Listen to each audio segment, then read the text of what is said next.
Welcome back to the deep dive. Okay, think for a moment about February 29th. It's just sort of there, right? An extra day we barely notice, tacked onto the calendar. Seems simple enough. But if you actually dig into the history behind it, well, that single day needed centuries of work. Astronomy, politics, even some really strange legal stuff just to keep our time lined up. It really is an amazing feat, of long-term thinking. When you start looking at the sources, you see the calendar we use every single day is this incredibly complex mathematical balancing act. It's all designed to fight against, well, planetary drift. Planetary drift, okay. Yeah, the basic issue is that the Earth doesn't orbit the sun in a neat 365 days. It takes a bit less than 365 and a quarter days. The actual mean tropical year is 365.2422 days. Right, and that tiny bit 0.2422, that's the whole problem, isn't it? That's the crux of it, yeah. If we didn't add in extra time, what the sources call intercalation, So intercalation, exactly. then our calendar would just slide away from the seasons. Yeah. And, like, important astronomical events. Precisely. Imagine just using a 365-day year. Every 4 years, the calendar gets ahead of the sun by about a day. Fast forward a century, and suddenly, summer starts almost a month later, according to your calendar. It would be chaos. Okay, so let's unpack this properly then. We're diving deep into the origins, the rules, the really fascinating global traditions around the leap year. Our mission here is to figure out why this extra day makes our modern calendar this delicate, very refined, and actually quite ancient mechanism. And speaking of words, leap year. That name itself is interesting. Oh, it is. It's a lovely bit of etymology. And it has nothing to do with leaping over a year or anything. It's purely about the day of the week. The day of the week. How so? Well, normally a specific date, let's say March 1st, moves forward one day of the week each year. Okay, so if March 1st is a Tuesday this year, next year it's a Wednesday. Makes sense. Exactly. But in a leap year, after that extra day, February 29th is inserted. Any date from March 1st onwards jumps forward 2 days of the week compared to the previous year. So it leaps over a day of the week. It leaps over one day in that weekly cycle. Yeah. Okay, got it. A little calendar jump that messes with your weekly schedule, but a necessary one.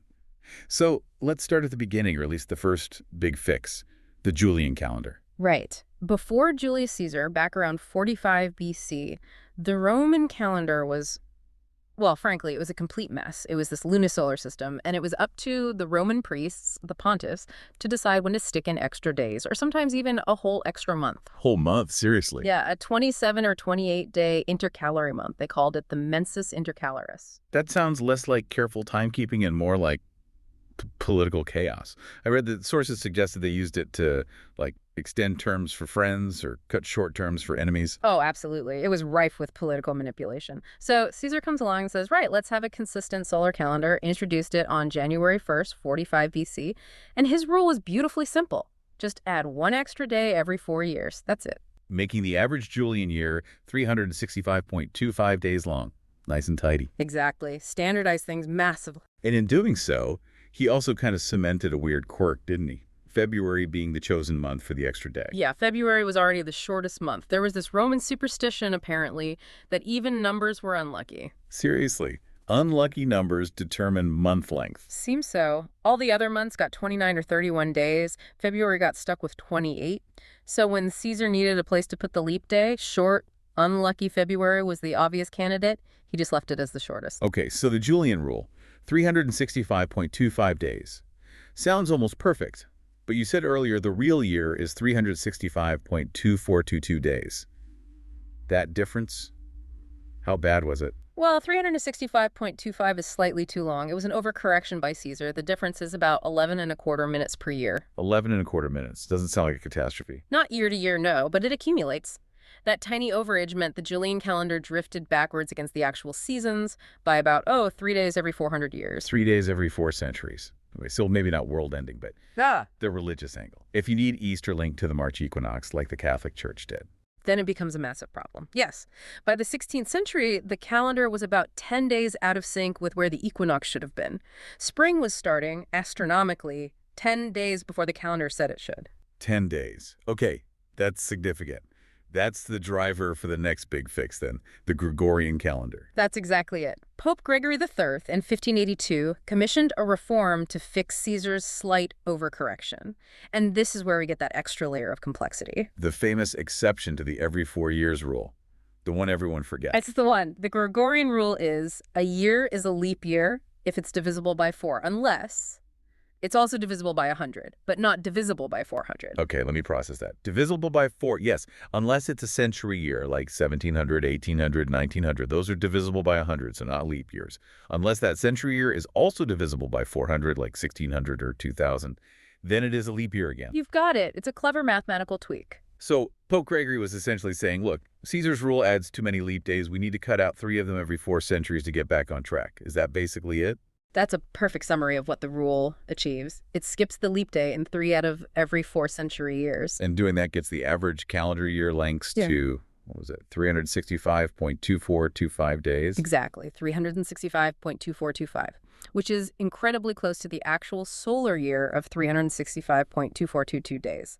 The remaining discrepancy is tiny, just a day every few thousand years. And the main goal was nailing down the date of the March equinox around March 21st, mostly for calculating Easter correctly. It's kind of amazing it all comes back to that. It really does anchor the whole system. But, talking about how they inserted the day, the original Julian way was even stranger than the rule itself. We think February 29th. That's not how they did it. No, this is my favorite weird detail from the sources. The bisextile day. What was that about? Okay, so when the Julian calendar started, the leap day wasn't February 29th. It was inserted after February 23rd. See, February 24th had a specific name in Latin, Ante Diem Sextum Calendus Martius, which means the 6th day before the calends, the 1st of March. The 6th day before March 1st. Okay. So instead of adding a new day, they just repeated February 24th. They had 2 February 24ths in a row.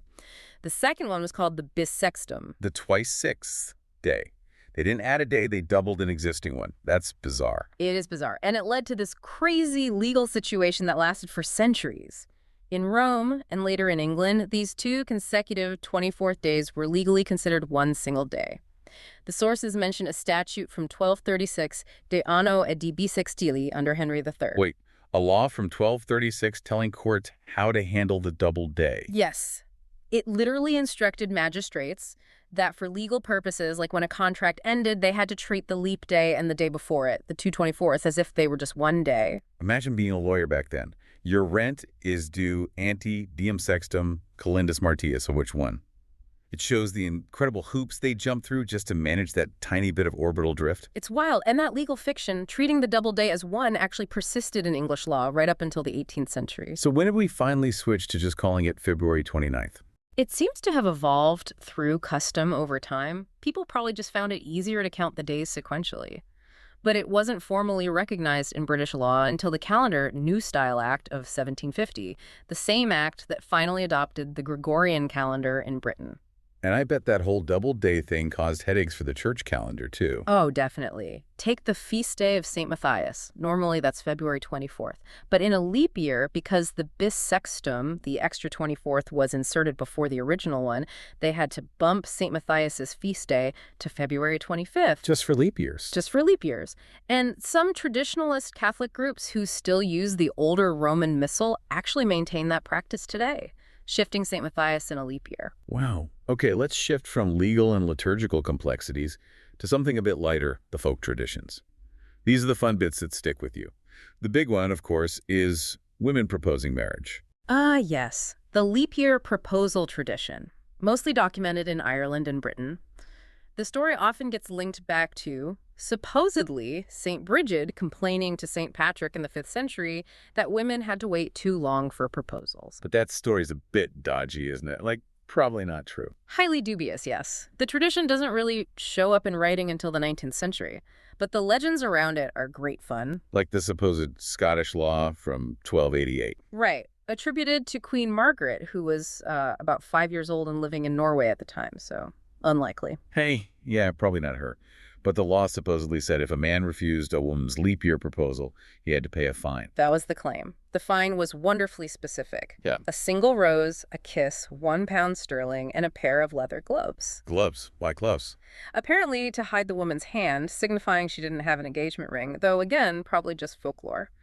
Some stories even say women proposing had to wear something obvious, like a scarlet petticoat, as a warning. A warning. Look out, eligible bachelors, here I come. Okay, so that's the romantic tradition. But not everywhere sees leap years as lucky for love, right? Greece, for instance. Quite the opposite. The sources point out that in Greece, getting married during a leap year is widely considered bad luck. Really? How strongly felt is that? Apparently, quite strongly. The research suggests something like 1 in 5 engaged couples in Greece will deliberately put off their wedding to avoid a leap year. 1 in 5, that's significant. Okay, and then we have the people actually born on February 29th. The leaplings. They must have some interesting birthday situations. Oh, absolutely. Their legal birthday in non-leap years is a classic example of it depends where you live. It's a jurisdictional headache. So, no universal rule. Nope. For example, in Taiwan, the law explicitly says their legal birthday is February 28th in common years. But if you go to, say, the UK or Hong Kong, the law interprets it differently. There, their legal birthday becomes March 1st in non-leap years. February 28th or March 1st. Makes a difference for coming of age, driver's licenses, all sorts. Exactly. And this unique situation, of course, was famously used in popular culture. You have to mention Frederick. From Gilbert and Sullivan's The Pirates of Penzance. The most famous leapling. It's such a brilliant plot device. Frederick, the pirate apprentice, discovers his apprenticeship contract binds him not until he's 21 years old, but until his 21st birthday. And since he was born on February 29th. He realizes he only has a birthday every 4 years, meaning technically he won't reach his 21st birthday until he's chronologically 88 years old. 88 years apprenticed to pirates. That's taking calendar literalism to an extreme. Okay, let's widen the lens a bit. The Gregorian calendar is dominant, but it's not the only way cultures have dealt with this messy orbit problem, is it? Not at all. We've been talking about the leap day, which is typical of solar calendars like the Julian and Gregorian, but many other cultures use lunisolar calendars. They need to track both the sun for seasons and the moon phases, often for religious reasons. And for them, a single day isn't enough to fix the drift. Usually not. They often need to insert a whole leap month. The Hebrew calendar is a prime example. Okay, how does that work? A leap month. The Hebrew calendar adds an entire 13th lunar month, they call it Adar Aleph, 7 times within every 19-year cycle. This 19-year pattern is known as the Metonic cycle. 7 extra months every 19 years. And the goal is? The main goal is to ensure that major festivals, particularly Passover, stay in their correct season, specifically springtime, as mandated by religious texts. Without the leap months, Passover would drift through the year. And the Hebrew calendar has even more rules layered on top, doesn't it? Something about not letting holidays fall on certain days. Yes, these fascinating postponement rules, the Deshat. One famous one is Lo Adu Rosh, which literally translates to Rosh Hashanah, the new year is not Sunday, Wednesday, or Friday. Why not those days? It's mainly to prevent Yom Kippur, the Day of Atonement, from falling right before or right after the weekly Sabbath. That would create practical difficulties with preparations and observances. It's another layer of intricate calendar management. Wow, okay, so that's lunisolar with leap months. What about other systems? China. The traditional Chinese calendar is also lunisolar. It manages drift by adding an extra month, called an embolismic month, whenever needed. The rule is complex, but it basically ensures that the 11th month always contains the winter solstice. So, different rules, but the same principle. Add chunks of time to keep aligned. Now, are there solar calendars that just do it differently from the Gregorian? Oh, yes. A fascinating one is the solar Hijri calendar, which is the official calendar of Iran and Afghanistan. It's purely solar, but it's an observational calendar. Observational, Yeah. meaning they don't use a formula like Pope Gregory's. They just look at the sky. Pretty much. It doesn't rely on predetermined mathematical rules like divisible by 4 unless. Instead, the new year, Nowruz, begins at the exact moment of the March equinox, as observed astronomically, usually from Tehran. So it starts exactly with spring every year. How do they handle leap years, then? It's beautifully simple in concept. They just add an extra day to the last month, Esfand, whenever it's needed, to make sure the next Nowruz falls precisely on the equinox again. There's no fixed every 4 years rule. It depends on the actual astronomical timing. Wait, so this calendar, based on direct observation, how accurate is it compared to our Gregorian system with its complex rules? It's actually more accurate in the very long term. The pattern of leap years isn't perfectly regular. It follows cycles like a 33-year cycle, but it adjusts based on observation.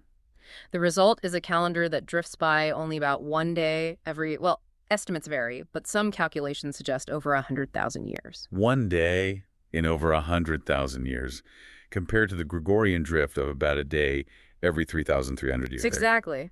The solar Hijri observational method is arguably one of the most accurate solar tracking systems ever developed. That's kind of humbling. All are complex math, and simply observing the equinox works better long term. Okay, one more historical stop. Ancient Egypt, where did they fit in? The original ancient Egyptian civil calendar is interesting because it was incredibly simple.